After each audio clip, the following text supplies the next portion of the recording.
Good morning, everyone. My name is Simon Park, and I'm working for Seoul National University in the Department of Prosthodontics. First of all, I would like to thank Dentium for inviting me to this meaningful meeting. I'm very honored to have this opportunity to share my clinical and research outcomes in digital dentistry. In Korea, digital dentistry is now widely used in daily practice. We use CBCT, intraoral scanners, CAD softwares, AI-assisted tools, and guided surgery workflows almost every day. However, as more digital tools become available, our workflow can also become more complicated. Sometimes we have more idea, more software, and more steps, but not always better clinical decisions.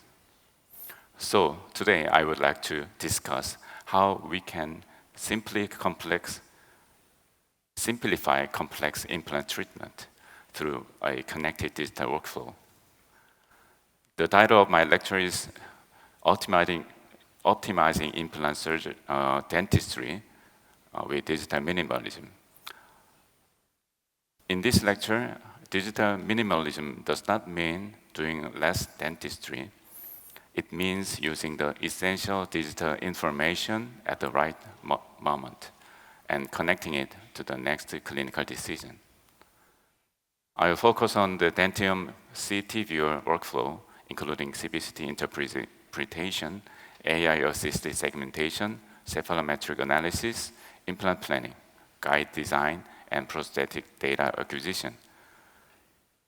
Now, through this workflow, I would like to show that digital technology is almost most valuable when it supports clinician-verified, prosthetically driven, and patient-centered decision-making.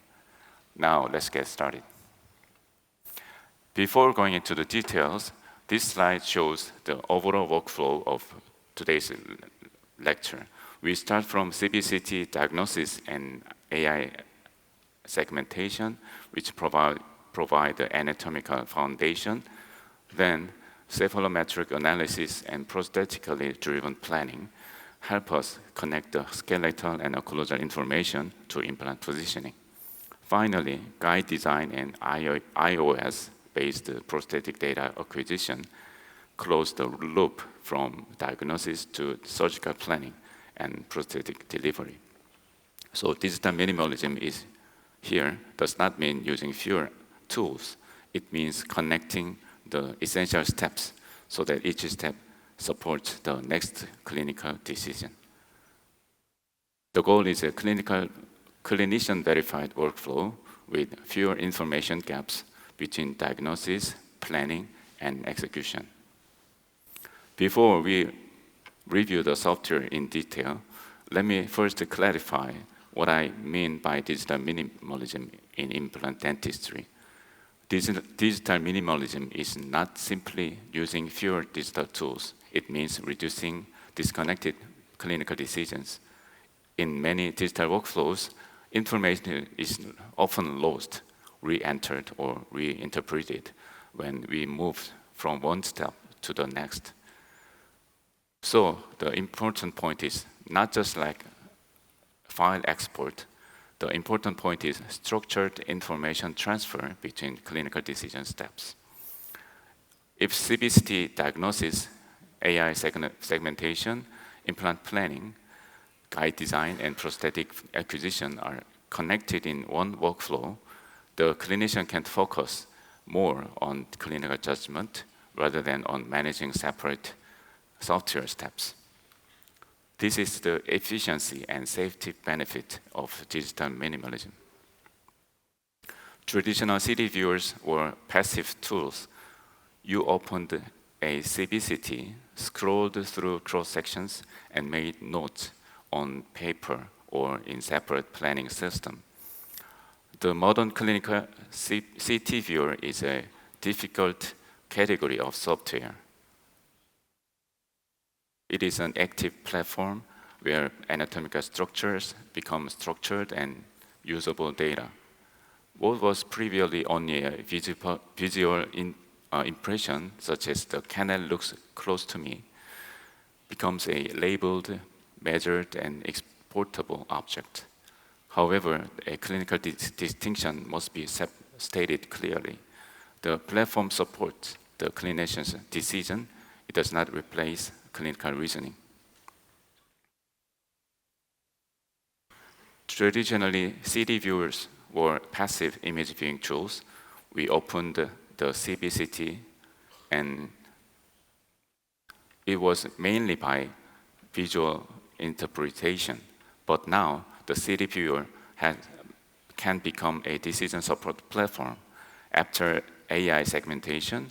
Anatomical structures such as bone, teeth, canal, and sinus become structured and usable data. So the CT viewers is no longer only an image viewer. It can help us move from passive visualization to active planning.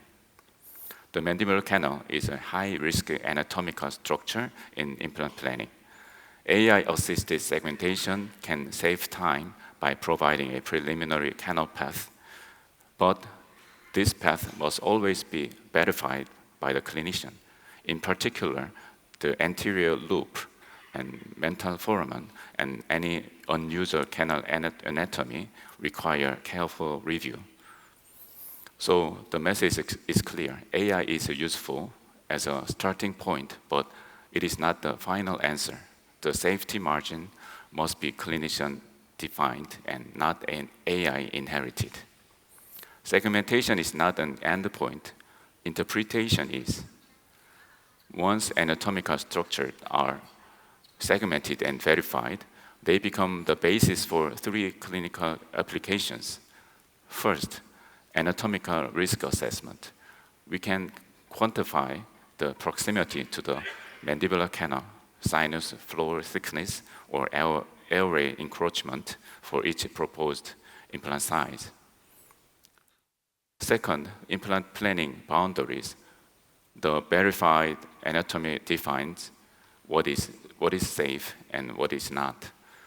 This allows the clinician to set an absolute execution zones before positioning any implant. Third, communication.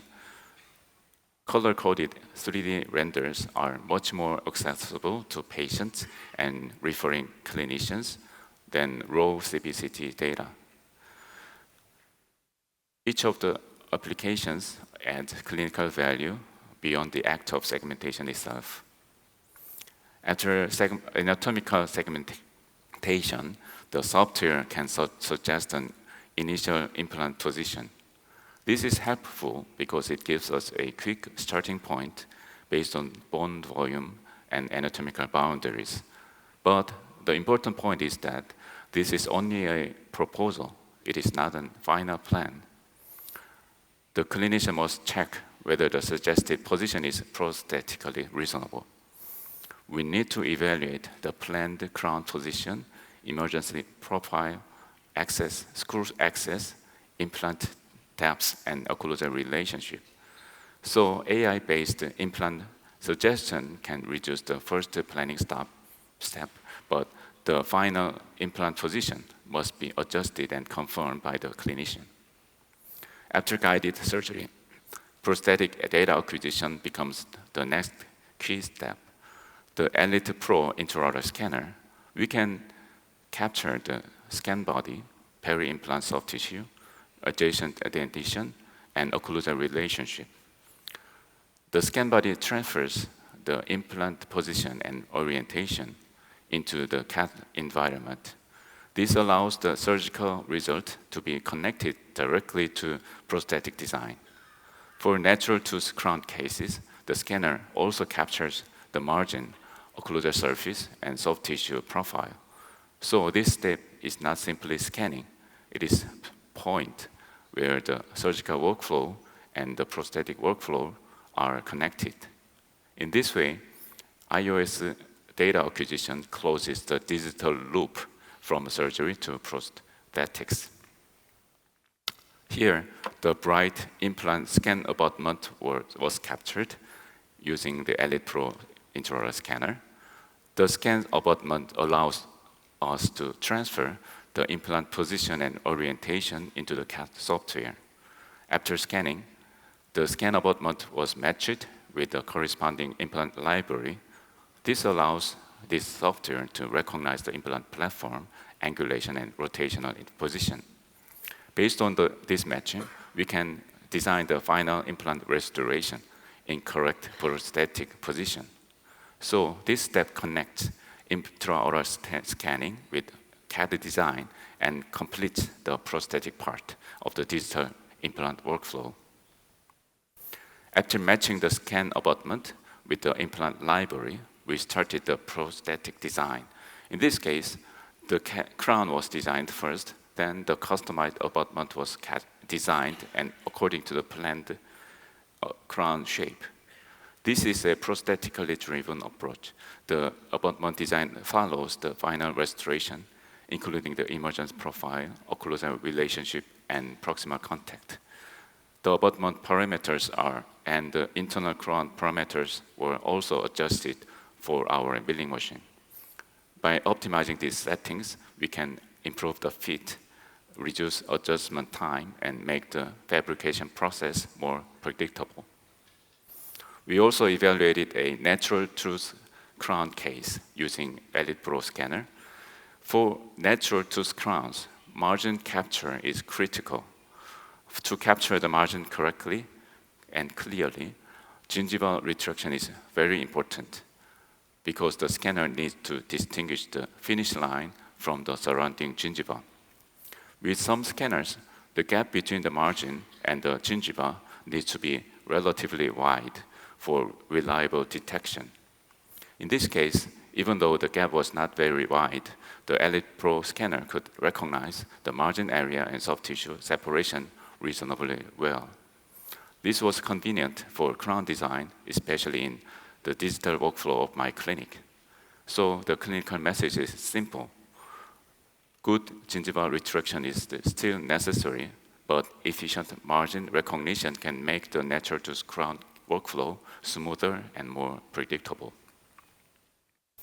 In my routine practice, I usually perform full arch scanning. Recently, intraoral scanner performance has improved a lot, and scan distortion has been greatly reduced. Because of this, full arch scan data have become more reliable than before. But this reliability still depends on the scanning strategy, especially in full arch scans. The posterior cross-arch relationship, the occlusal registration, should be handled carefully. After obtaining reliable scan data, we can also compare it with mandibular movement records. This is useful for designing a more natural occlusion with clearly formed cusps and fewer occlusal interferences. The software also provides AI-assisted diagnostic support functions. At this stage, I'm using these features experimentally to see how they can support clinical assessment and prosthetic planning. Here, I superimposed the intraoral scan data with the stone die model. The purpose was to check the accuracy of margin capture around the prepared tooth. In natural tooth crown cases, the margin area can sometimes be shortened or rounded in the scan data if the scanner cannot detect the finish line clearly.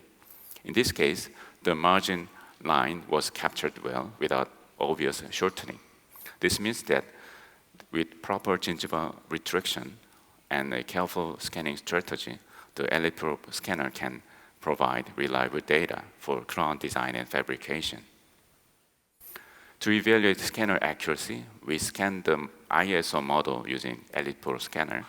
This slide shows the actual scanning process and the ISO model measurements.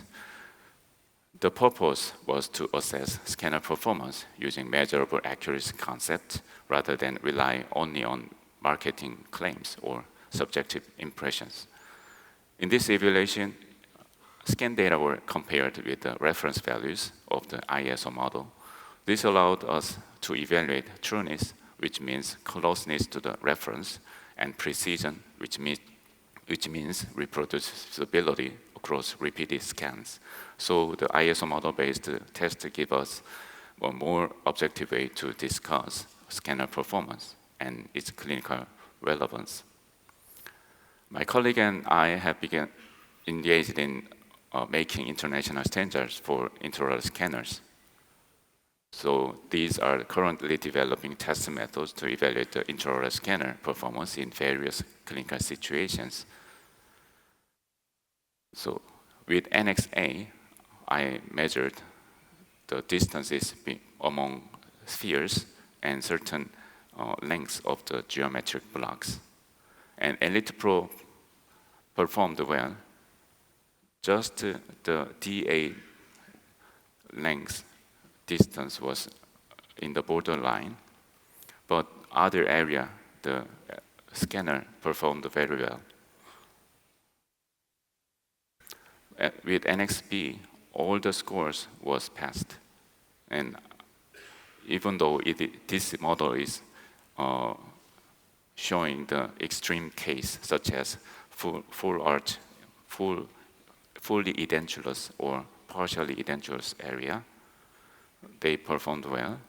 And with NXC, it is very relevant to natural tooth crown scanning.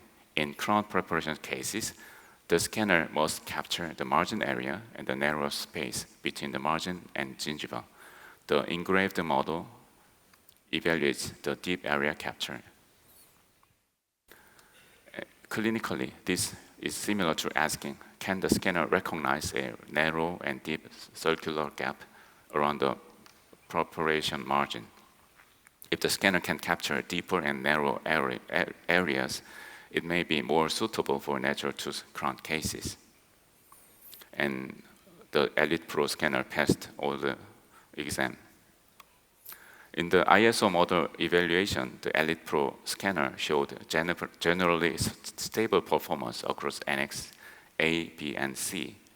Most values were within an acceptable range. The only area that was close to the borderline was NXA, especially the DA measurement, which reflects the posterior left to right arch width.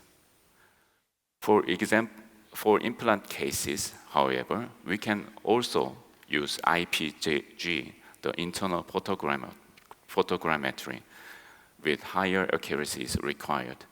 That can compensate for the limitations of conventional full arch ISO scanning. Overall, the scanner showed acceptable ISO model performance with only borderline finding in posterior cross arch width. This means that the device can be used confidently, but full arch scan should be performed with careful clinical attention. One of the advantages of using an intraoral scanner is that we can review the oral condition from many different directions. In this case, tooth number 46 had no distal marginal ridge, so it was difficult to create a proper distal contact point. With the scanner data, we could check the area not only from the buccal view, but also from the buccal, occlusal, lingual, and distal directions. This is very helpful for clinical decision making and also for clinical exploring the situation to the patient.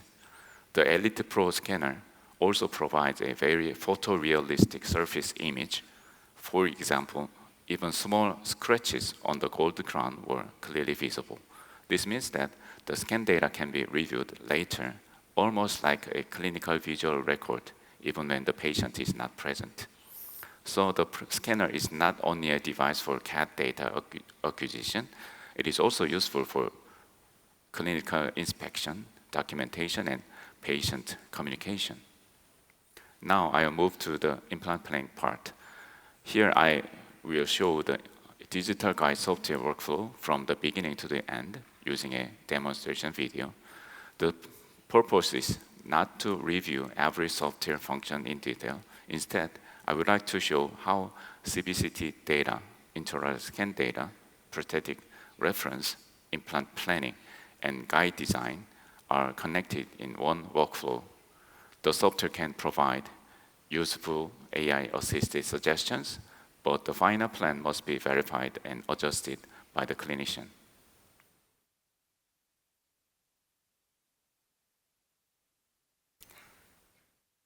Before going into the case, I want to show how cephalometric information can support prosthetic planning. In complex cases, we should not evaluate the occlusion not only from intraoral photographs or casts.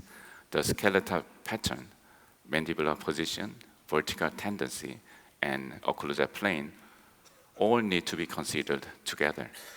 With cephalometric tools, we can generate an occlusal plane based on the anatomical landmarks, and we can also assess whether the patient shows a class 1, class 2, class 3 skeletal tendency. Of course, this is not an automatic diagnosis. The clinician still needs to verify the landmarks, check the reference planes, and interpret the result in relation to the treatment plan. So the value of this step is that it connects skeletal diagnosis with prosthetic decision making. This is the starting point of digital minimalism in this case. In this case, the important point was not simply to look at the CT image, but to extract clinically meaningful reference information from it. Using the CT viewer, we generated reference planes, including the FH plane and occlusal plane. These planes helped us understand the patient's skeletal and occlusal relationship more objectively. This patient presented with an acquired open bite condition after trauma and previous reconstruction. So this case should not be interpreted simply as a conventional orthodontic open bite or only as a growth pattern problem. The clinical question was how to reestablish a functional occlusal relationship while respecting the patient's skeletal pattern, previous trauma, and reconstructed anatomy. So in this case, digital minimalism begins with CT data. We used the essential information from CT and connected it directly to prosthetic treatment planning. Here, the CT data were used to define the reference planes. The FH plane and occlusal plane were generated within the CT viewer. These planes provided an objective framework for evaluating the patient's occlusal condition. In a complex case like this, relying on intraoral photographs or cast can be misleading because we may lose the relationship between the dentition and craniofacial reference. By creating these planes from the CT data, we could evaluate whether the diagnostic arrangement was consistent with the patient's skeletal and occlusal context. In this step, we compared the FH plane and campus plane. The occlusal reference was almost parallel to campus plane, which helped us understand the spatial orientation of the existing and planned occlusion. This kind of reference is useful because it allows us to move from purely dental view to a more craniofacial view. The goal was not just to close the open bite mechanically. The goal was to determine a reasonable occlusal plane for prosthetic reconstruction. Here, the virtual articulator was positioned based on the patient's CBCT information. This can be considered digital alternative to Facebook transfer because it transfers the patient's craniofacial reference into the virtual articulator. After establishing the reference plane, we used jaw motion data together with exocad virtual articulator module. The occlusal vertical dimension was reduced by 3 millimeters in the virtual environment. During this process, some opposing teeth contacted prematurely and prevented further reduction of the occlusion. Those interfering areas were selectively adjusted. In the slide, the cyan-colored regions indicate the tooth areas that required reduction. This shows how functional simulation can support the diagnostic arrangement. The important point is that this assessment was not done randomly. It was guided by mandibular movement, occlusal contact, and the reference plane created from CT data. This slide summarizes the transition from occlusal plane analysis to diagnostic design. The CT-derived occlusal plane provided an angular framework. The cephalometric analysis provided the skeletal context, and the diagnostic design translated these references into a prosthetic arrangement. In this case, the goal was to restore function without creating excessive anterior loading of the anterior teeth. Therefore, the diagnostic design had to respect posterior support, anterior guidance, and reconstructed anatomy. After creating a virtual reference plane in Rainbow 3D Viewer, the plane was exported as an STL file. This allowed the reference information generated in the CT viewer to be transferred to the CAD environment. In other words, the CT-based diagnostic information was not left as a visual reference only. It became part of the actual design workflow. This step was important because information is often lost when we move from diagnosis to CAD design. By exporting the plane as an STL file, we could maintain continuity between CT-based analysis and prosthetic arrangement. This is the lateral view before occlusal adjustment. At this stage, the reference planes created from the CT data were used to evaluate the relationship between the existing dentition and the planned occlusal plane. The open bite condition and occlusal discrepancy could be interpreted more clearly when viewed in relation to FH plane and occlusal plane. After occlusal adjustment, the lateral view was checked again against the reference plane created in the CT viewer. This verification step was important. The purpose of adjustment was not simply to remove tooth structure or reduce the vertical dimension. The purpose was to bring the dentition into more stable and prosthetically acceptable relationship with the planned occlusal plane. Here, the diagnostic tooth arrangement was completed according to the reference plane created in the CT viewer. This shows how CT-based planning can guide the final prosthetic arrangement. The diagnostic design was not determined only by the tooth shape or aesthetics. It was aligned with the skeletal reference, occlusal plane, and functional requirements of the patient. First, we started from the CT viewer using the patient's CBCT data. We identified the craniofacial reference and evaluated the occlusal plane.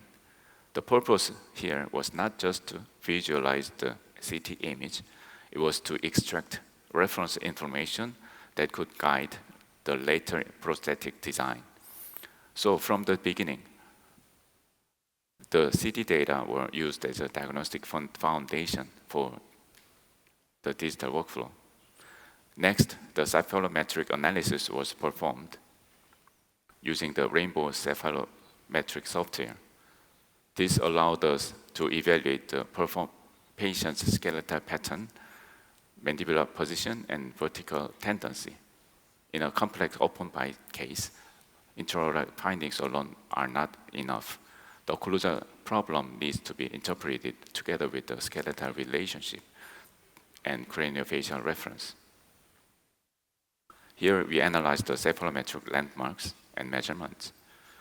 And this shows clinical means of the measurement. I did the occlusal adjustment, and after analysis, based on the skeletal occlusal background, we did diagnostic design. And this shows how incisal guidance was evaluated in the diagnostic design. After checking the anterior guidance pattern, we completed the final diagnostic design in the adjusted vertical dimension. So by utilizing the CT viewer and the AI segmentation, I could communicate with the patient effectively. The main point is that we can utilize digital tools in our daily practice more effectively with this environment. So in conclusion, digital minimalism pairs AI speed with clinical responsibility. AI-assisted segmentation, cephalometric analysis, and implant suggestion reduce the time and cognitive effort required to generate a draft plan. But the clinical value is only realized when the clinician verifies every output before acting on it. The connected workflow from CT viewer through guide design to IOS prosthetic acquisition is not valuable because it is automated. It is valuable because it reduces the gaps where information is lost or distorted. Digital minimalism is not less dentistry. It is better connected dentistry. Thank you so much. Yes.